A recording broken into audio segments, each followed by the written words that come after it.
I've been on the Lobster Apprentice Program waiting list for 11 years.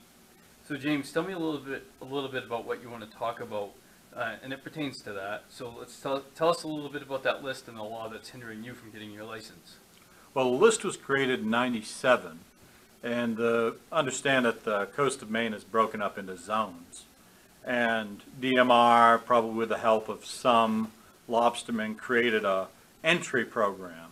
That means you have to be put on a list and you go in order to get your lobster license. So people cycle out of the lobstering industry, you get your license. Initially that list was a 1-to-1, so 1 in, 1 out. Then it was changed from 3-to-1, 3 in, 1 out, then 5-to-1, 5 in, 1 out. And then it went to a trap tags as currency system. So 4,000 tags get out of a zone before one new person gets in.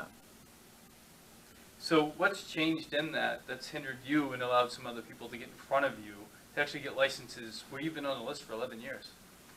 Well, in 2015, there was the Marine Council voted to enact LD, I believe it was LD 912, that extended the student program to 23. They call it the student program. I call it the young man's program. And what happened is the list as it sat in 2015 was 300 men and women from the same families and served on the back of the same boats as the people in the room that were opposing them.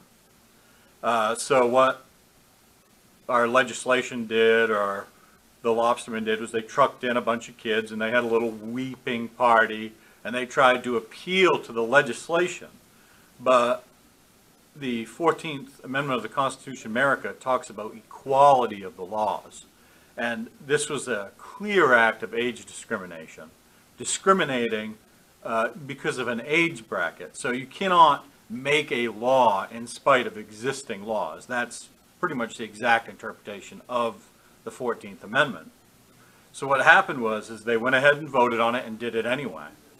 To appease the people on the list, they made a retroactive system, so the max trap tags a person held in their career was deducted, and that did clear the list down a little bit. But the law was a fraud to begin with. The whole system of waiting on a list for years and years, like I've been waiting 11 years. There are other friends of mine who can't make it today. They've been waiting over a decade. So there were representatives during that time that said that the list is it's a communist system. And DMR, and I wouldn't say Maine's Lobstermen Association is responsible for it, but they were definitely on the side of keeping people like me that are from the same towns and have the same heritage on the list for an indefinite amount of time with no real regard to whether or not we really deserve a license. So it's like DMR holding our licenses hostage. And a lot of it is I even had the commissioner himself sit across from me and say, if I was ever going to challenge the waiting list, I should do it at the student program. And then 2 years later, he ends up being one of the proponents of extending the student program, or the young man's program, because that's basically what happened. What do you believe the motivation was for the legislators to do this? To be honest, I think there's a lot of liberal bias in not only DMR, but not so much the lobstermen, because there are a lot of good lobstermen, mind you. So it's not that I'm ripping down lobstermen, but there's a certain generation and a bracket of them that are almost certainly driven by greed, and the only way that they can appeal to it's almost like they're making DMR in the state of Maine their hitmen. So they can't. So now we are completely bound because they've put laws in place that are fraudulent, that have really stopped us from working. And a lot, and then they talk about different scenarios like selling a license within a family to another family member. Well, I mean, some of those different ideas would work, but there you have I call it the Frankenstein waiting list, because it has all these extensions, these working parts that no one really pays any attention to. They frankly don't care about them until there's 100 people at the State House protesting these things, then they have to turn their attention back to the waiting list again. And how does, as an individual fighting for this for 11 years, trying to get this, to get your own business going, how does it make you feel? You know, inside of fishing, there's a camaraderie. And when you're on the back of a boat, you kind of form a special relationship with either the captain or the other stern men.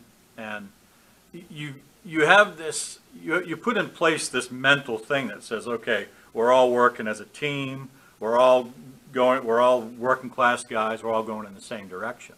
But when it came down to the waiting list, you saw how quickly all that disappeared.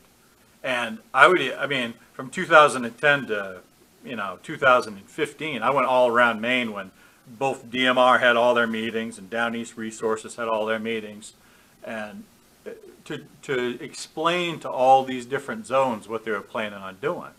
And I'd challenge them during those meetings and talk about what happened to the camaraderie. Why aren't the lobstermen fighting for us? Now, since that time, I have seen a lot of fishermen change their perspective on the waiting list. And there was even fishermen from Cushing, Maine that said, if you extend this student age, it will be like slapping the face of those on the waiting list. And that's exactly what they did. It was like the commissioner, and I begged them at least do something for people that are on the list, like a max cap time waiting list. Like, say you've been waiting on the list 5 years, 10 years, you get a license. Maybe you get a license with a smaller amount of traps. These were all possibilities, but they were mired in their own politics and their own greed. They wouldn't stick up for the guys that are on the waiting list or the women on the waiting list. Instead, they gave younger people an extension of time. And meanwhile, guys like me that have been waiting 11 years are still on the waiting list today. But it's not going to stay that way. Are there any legislators that you feel are heroes on this issue that are actually fighting for fishermen like yourself? I did talk to a number of legislators like Baker and Battle, and I've talked to Paula Sutton and Abden Simmons about it. The subject is so heated when you actually get in the room with a bunch of arrogant fishermen. I'm not saying all of them are that way. I'm saying a part, because some of them actually fight for they want to abolish the waiting list, and abolishing the waiting list is a good idea, and that's probably headed in that direction. Some of them, when you approach the subject, many legislators, they'll either side with DMR because DMR is using data that is absolutely ridiculous. I know because I was in the room with the same biologists that were repeating their data and how they cultivated their data. It was absolutely bogus. Nothing like actually firsthand experience of being on the ocean. So a lot of legislators, they get intimidated, and you can see it in their faces when real tough questions are asked about the waiting list and trying to change. They want to put it back in the hands of the fishermen.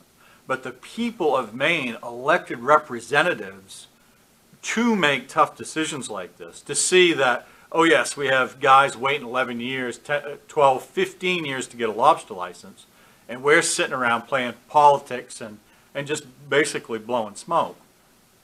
It has to end. The waiting list has to, either the people on the list that have been waiting a decade have to get their licenses, or this whole thing is a fraud, and so is DMR.